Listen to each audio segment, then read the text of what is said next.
The New York Knicks this season have been no strangers to taking an early lead on their home floor, getting their crowd fired up and united behind the team, giving up that lead by halftime, and walking off the court as the team that lost the contest at the end of the game. They led by 23 points against the Atlanta Hawks, 14 points against the Portland Trail Blazers, and now 15 points to the Dallas Mavericks, who tied things up by halftime similarly to Portland, similarly to Atlanta, and proceeded to win the third quarter 41-15, effectively squashing any chance New York had of taking Saturday afternoon's matinee. Many highlighted the storyline of Jalen Brunson and his move from Dallas to New York as the one to follow Saturday, but Brunson had a relatively quiet night with just 13 points, 3 assists against his former team. Not too much going on offensively for him as Dallas did their best defensively to limit his game. They know him better than any other team in the league, as Jason Kidd addressed before the game. There was a revenge storyline to track, however. Tim Hardaway Jr., traded away twice by the New York Knicks during his career, had 28 points and 7 rebounds in his own return back to Madison Square Garden. He even declared that this was his city after he hit a deep three to help expand the Mavericks' lead in that third quarter. The only cheers from the Garden crowd in the fourth quarter came when Frank Ntilikina and Theo Pinson, two former fan-favorite Knicks, were subbed into the game for Dallas to help them close things out. New York had already effectively waved the white flag and subbed in their third stringers to rest their starters for the next day's game against the Cleveland Cavaliers.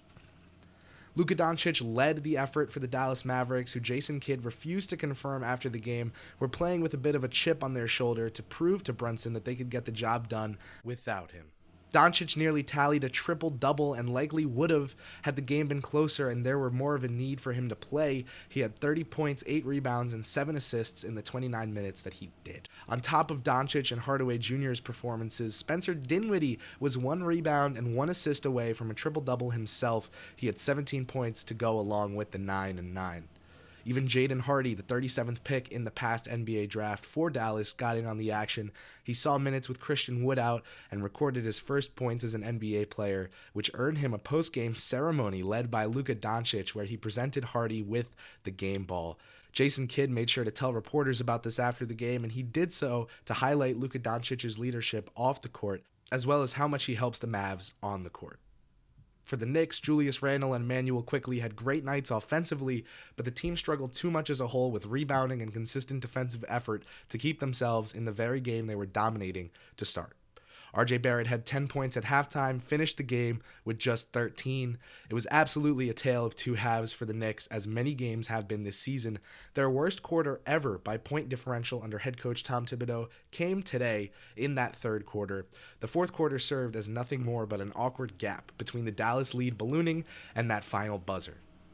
Coach Thibodeau spoke after the game about the difference between these two halves and what issues are most pressing for New York to work on as soon as possible. I would say I was disappointed, but the missed shots you can deal with, and obviously the point of emphasis about the traveling, so there were a lot of, we didn't adjust, right, to, okay, they're calling tight travel. So the turnovers and the rebounding where the disappointment lied. The missed shots are part of the game. You can live with that as long as you're being unselfish and taking the right shots. That's part of the game. But the rebounding piece of it, the turnover piece of it, that's hard. It's hard to win like that. And so we have to fix it, and we have to fix it fast. The Knicks will host Cleveland on Sunday evening with tip-off scheduled for 6 p.m. Donovan Mitchell, a player they were notoriously interested in before Danny Ainge left the team at the altar of the deal for the Cavaliers, is averaging 28.7 points per game this season and coming off a 34-point performance against the Orlando Magic. We'll see what the Knicks have for him and the rest of that Cleveland squad Sunday evening. For WFUV Sports, I'm Kris Pursiainen.